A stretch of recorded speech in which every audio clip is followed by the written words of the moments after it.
Northumberland has about 2 football pitches of land for every person who lives there, which makes it one of the emptiest counties left in England.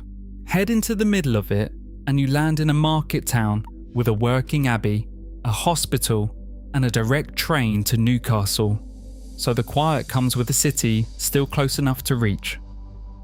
That same combination shows up again and again once you stop looking at the usual retirement postcodes in Wales, in the Scottish Highlands, and in 2 towns in Northern Ireland that almost never come up in this conversation. This video covers 12 of those towns, with real prices, real hospitals, and one honest catch attached to every single one, because pretending the place is perfect would waste your time. That Northumberland statistic isn't decoration. It's the reason Hexham works as well as it does. This is the market town sitting in the middle of all that empty land, roughly 24 miles west of Newcastle on the banks of the Tyne. It sits close enough to Hadrian's wall that a walk along it's a weekend habit rather than a special trip. The town itself still has a working abbey, independent shops along narrow lanes, cafes, and a rail line that puts you into Newcastle in around 3/4 of an hour. The A69 road runs alongside for anyone who would rather drive, and neither option feels like a hassle. Houses here run somewhere between a median of £275,000 and an average closer to £314,000. That sounds steep next to Louth, but looks cheap next to almost anywhere in the south of England. You get a GP, a hospital, and a proper high street without paying home county's prices for any of it. The catch is the weather and the wider county. Hexham itself sits in a sheltered river valley, but the moment you drive out past the Tyne, Northumberland turns properly remote, and the upland winters aren't gentle. It's a fair trade for the emptiness, but it's a real one. From a market town with a train line, we drop into something much smaller and much quieter. Sedbergh is England's official book town, a stone town squeezed under the Howgill Fells. It sits physically inside the Yorkshire Dales National Park, even though it now falls under Cumbria's Westmoreland and Furness Council, on the quiet edge of the Lake District without fully belonging to either. Around 2,800 people live here, and the town punches above its stores, with 3 dedicated bookshops, cafes, and a butcher that picked up the title of Cumbrian Butcher of the Year. It's the kind of place where people actually know each other, and average house prices sit close to £330,000, a touch higher than Hexham despite being far smaller. The catch is scale. There's no train station in Sedbergh itself. The nearest one sits around 10 miles away in Oxenholme. The local buses only run on certain days of the week, rather than every day. So you're planning trips around a timetable, rather than dropping in whenever you like. Jobs lean heavily on the town's famous independent school, founded all the way back in 1525, on farming and on tourism. So this suits people who have already retired more than people still hunting for work. Sedbergh proves the trade-off can be steep once a town gets this small, but head south into the Shropshire hills and you find a town that keeps the charm while fixing the transport problem. Locals nicknamed it Little Switzerland for its steep green backdrop, hemmed in by the Long Mine on one side and the ancient hill fort of Caer-Caradoc on the other. Church Stretton sits inside a protected national landscape, a formal designation that keeps heavy development off the hills, and it still carries the bones of its old life as a Victorian health resort. Independent shops line the main street, and unlike Sedbergh, Church Stretton has its own working train station on the Welsh Marches line. Around 24 trains a day make the short run into Shrewsbury in well under 20 minutes. Average prices sit somewhere between roughly £397,000 and £438,000, depending on the source. That's the highest of the English towns on this list so far, reflecting both the scenery and that fast rail link. The catch is healthcare. There is no hospital in the town itself, and the nearest full hospital, the Royal Shrewsbury, sits around 15 miles away by road. For day-to-day life, that's a short drive, but for anything urgent, it means leaving town, and most of the bigger shopping trips end up happening in Shrewsbury too. Church Stretton solves the rail problem, but not every town on this list gets that lucky. Drop out of the hills onto flat ground and you reach the corner of England people tend to forget exists. Louth calls itself the capital of the Wolds, gateway to a 560 square kilometres stretch of protected countryside. It's a proper Georgian market town too, built around a church spire that reaches 295 feet into the sky, the tallest parish church spire in the whole country.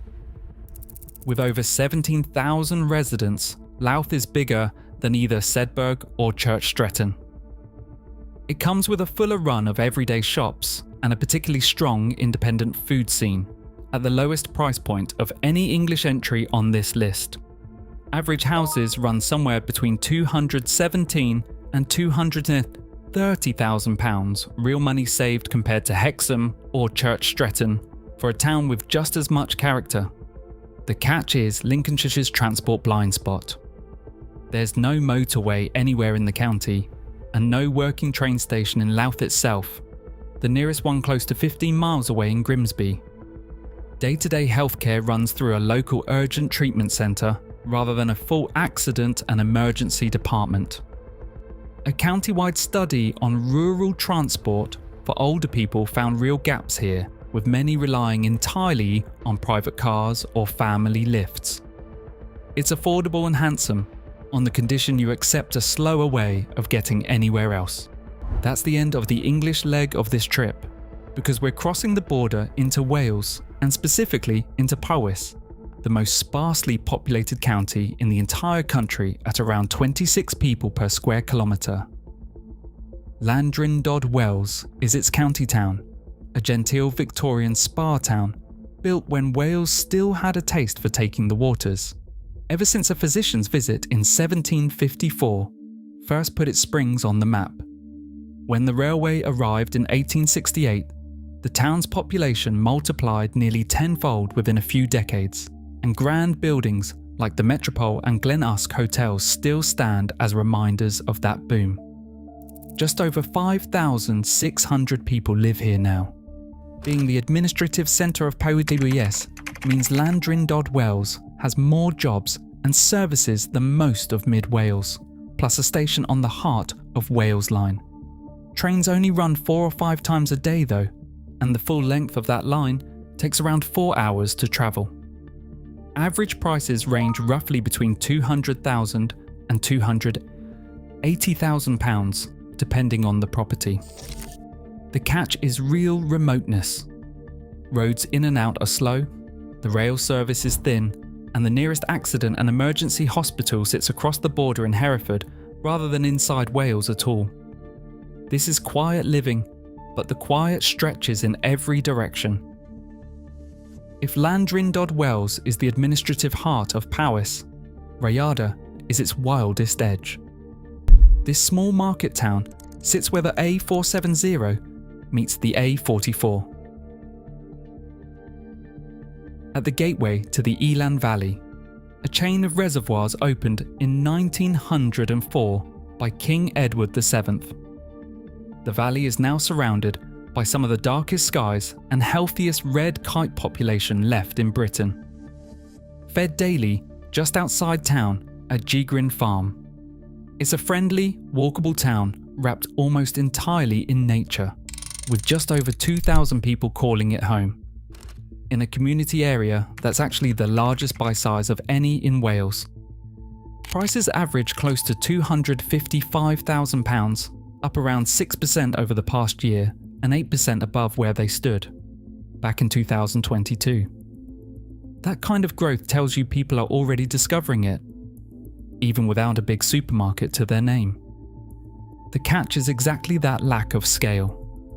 There's a co-op in town and not much else. So a proper big shop means driving out, and anything beyond routine GP care means a trip toward Hereford or Merthyr Tydfil. It's tranquility that borders on isolation, and you should walk in knowing that. Rhayader is about as remote as this list gets, but the last Welsh pick trades some of that isolation for the coast, without losing the history. Cardigan carries a longer history than almost anything else on this list. Cardigan sits on the River Tyne, home to a restored castle and the birthplace of the very first national Eisteddfod, held there in 1176. The local ruler, Lord Rhys, is said to have announced it a year in advance across Wales, England, Scotland and Ireland.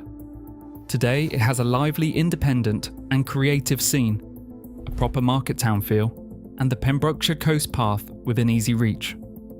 A little over 4,000 people live here, in a county whose overall population has actually been shrinking for a decade, which fits the pattern of a place actually emptying out rather than filling up.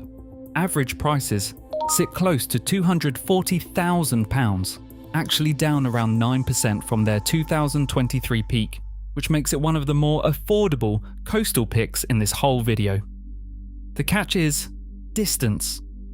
There's no train station, and the nearest one, in Aberystwyth, is close to an hour's drive away, though the smaller town of Newcastle is only about 9 miles off for quick errands. The coastline itself also gets noticeably busier through July and August, so the quiet Cardigan you're picturing is mostly an autumn through spring version of the town. 7 towns down, Scotland and Northern Ireland still ahead. If you're new here, this is what this channel does: real towns, real numbers, and a real catch on everyone, never a postcard with the ugly parts cropped out. If that's useful, a like or a subscribe helps this reach more people. North now, into the emptiest region on the UK mainland. The Scottish Highlands average around 9 people per square kilometre, making this the emptiest region anywhere on the UK mainland. And Dornoch is where that emptiness meets real polish. Just over 1,400 people live here, in a cathedral town on a sandy stretch of coast.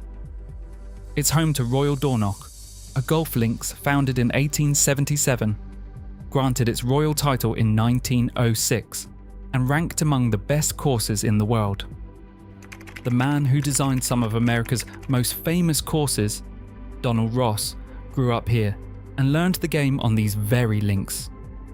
Average house prices run between roughly £249,000 and £272,000. Reasonable for a town with this much reputation attached to it.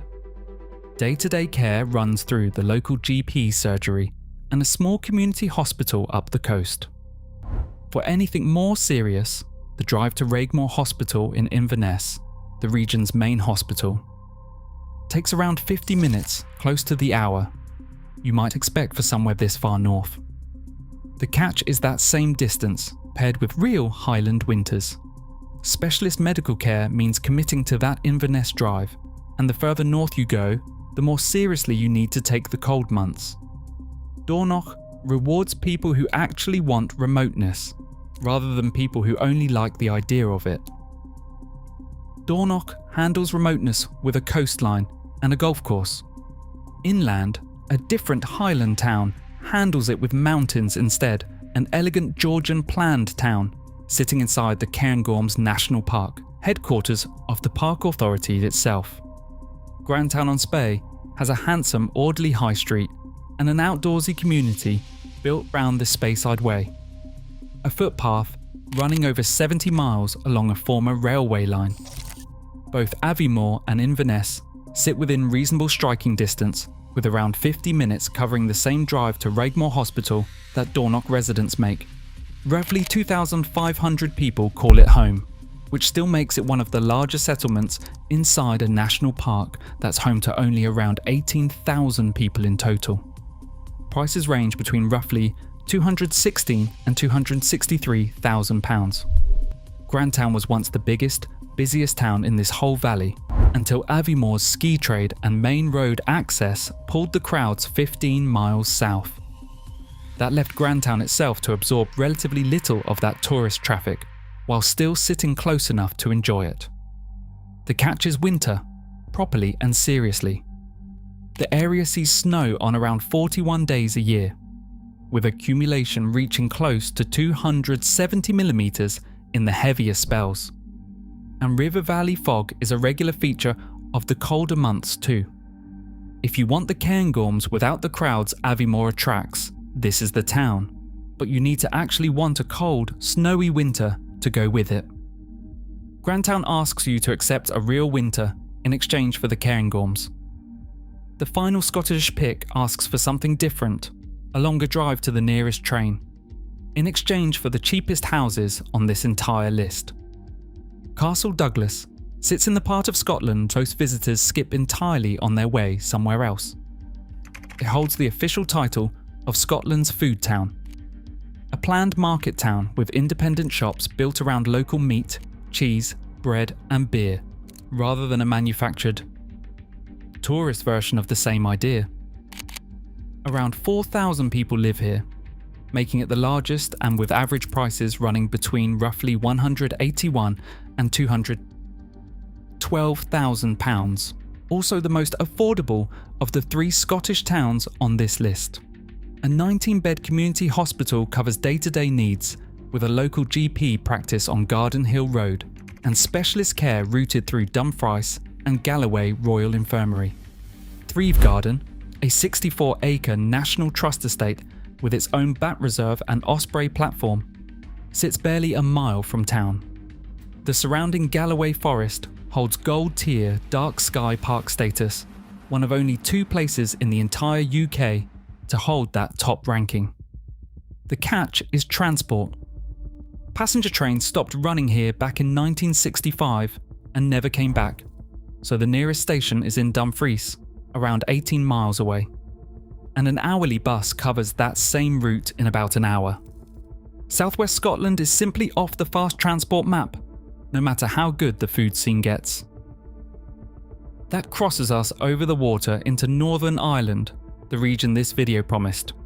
You right at the start, the one most retirement channels never even look at.